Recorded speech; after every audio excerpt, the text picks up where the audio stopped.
de venir en master, donc j'ai fait la licence 3 ici, toujours pareil dans le système embarqué.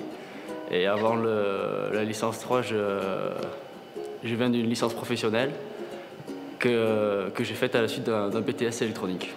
Avant d'effectuer mon master, j'ai effectué du coup un DUT mesures physiques, toujours à l'université de Savoie-Mont-Blanc, mais sur le campus d'Annecy. Donc c'était une formation sur 2 ans. Et après cette formation, j'ai effectué ma licence dans la formation électronique et télécommunications, une licence 3. La particularité forte de ce master, c'est de pouvoir être effectué en alternance, à la fois en M1 et en M2. Pour les non-alternants, un déroulement de l'année en 2 parties. Première partie, septembre à mars, des enseignements classiques, répartis en cours TDTP et du projet. Pour la deuxième partie, avril à septembre, un stage en entreprise. Il faut qu'on effectue un stage de 4 à 5 mois. Ça peut être de la conception électronique, tout comme uniquement de la programmation, ou un peu des deux, du prototypage.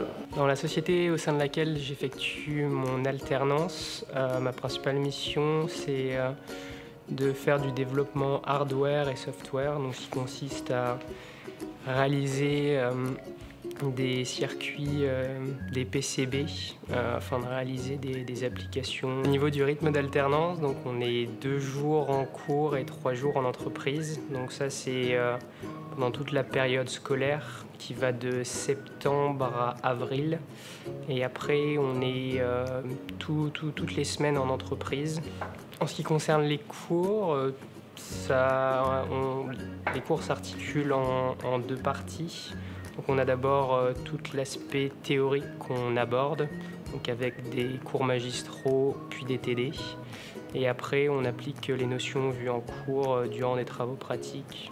En termes de métier, donc la filière prépare les étudiants à travailler dans le domaine de la mise en œuvre de cartes électroniques, de programmation bas niveau, cartes à microcontrôleurs, DSP, FPGA également. Là, cette année, on travaille pour une entreprise qui nous a proposé un projet. On doit réaliser un système embarqué qui permet de donner la localisation GPS d'un bateau, par exemple, qui navigue en mer. L'insertion professionnelle montre un bilan très favorable, puisque entre 70 et 80% de nos étudiants trouvent un emploi en moins de 6 mois dans leur domaine de compétences. Pour résumer un peu le master, donc du coup en quelques mots, il y a une bonne ambiance et on apprend plein de choses. La formation en un mot, je dirais que c'est l'innovation surtout. Je dirais professionnalisante.